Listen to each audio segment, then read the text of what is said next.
Oi, bom dia. Meu nome é Vanessa, sou especialista em Direito do Trabalho e eu tô gravando esse vídeo que é para tentar explicar de modo bem simplificado e objetivo dois contratos que eu recebi, fazendo uma análise de dois contratos que eu recebi, da CR Tecnologia e da MG Engenharia, tá? Com o Condomínio Bonaparte. Eu já fiz um parecer para vocês anterior, falando sobre algumas coisas, e agora me passaram esses dois contratos para fazer esse parecer também. Quando eu li, eu fiquei bastante confusa se isso era um contrato de prestação de serviço ou de terceirização de mão de obra. E aí eu vou explicar para vocês o que é cada contrato para vocês tirarem as conclusões de vocês, tá? Um contrato de prestação de serviço, ele se caracteriza pela contratação de uma pessoa jurídica para executar determinados serviços, né? Então, vou dar um exemplo para ficar bem simples. Você contrata a instalação de um ar-condicionado. Para você não importa se é o João, se é o Pedro ou se é o Fernando que vai instalar esse ar-condicionado, tá? Então, quando você contrata uma pessoa jurídica, para você, ele não pode ser vinculado a uma pessoa física, tá? Então, a gente tem um problema aí, porque nesses contratos, eles definem quem são as pessoas físicas que vão executar aquele determinado serviço, tá? Não é errado, totalmente errado, mas é um problema, porque a partir do momento que você define uma única pessoa, você já começa a ter um risco de vínculo trabalhista, tá? Outra coisa que me chama muita atenção, que pode descaracterizar esse contrato de prestação de serviços, é que tem uma cláusula que fala de reembolso de vale transporte e vale alimentação. Gente, vale transporte e vale alimentação é exclusivo para funcionário. Essas pessoas não são funcionários. No valor que você já paga mensalmente pelaquela prestação de serviço, já tem que estar incluindo todas as despesas para a execução do serviço, tá? Então, fiquem alertas, porque esse contrato de prestação de serviço tá bem complicadinho, tá? Se fosse um contrato de terceirização de mão de obra, aí sim que não teria chance nenhuma. Por quê?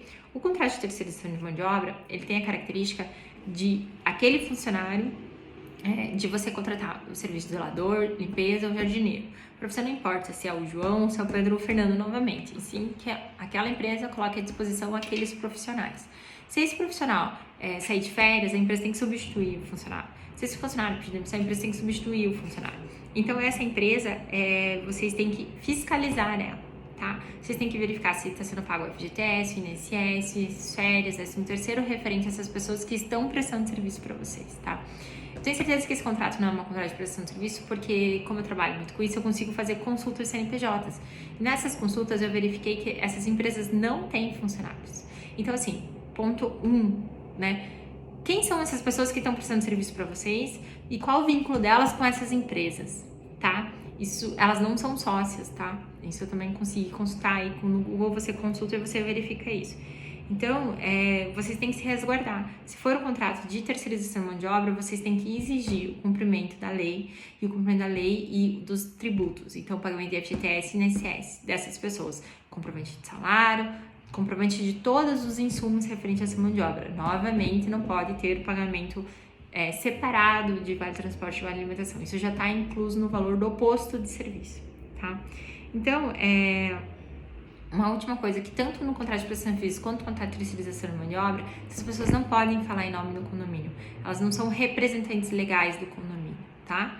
Então, elas não podem contratar ninguém, demitir ninguém, contratar serviços, mudar serviços, tá? Isso é muito grave. Elas só podem fazer isso se elas forem gerentes legais ou administradoras no contrato social do condomínio, tá? Senão não tem validade jurídica as coisas e isso pode dar um problema para vocês.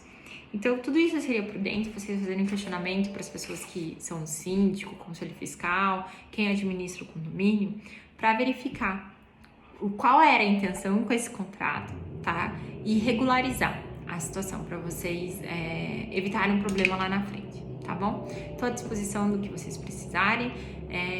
Vocês têm meu contato, que nos meus pareceres tem, e junto com esse vídeo tem um parecer que eu explico um pouquinho mais detalhadamente o que eu acabei de falar para vocês, tá? Obrigada!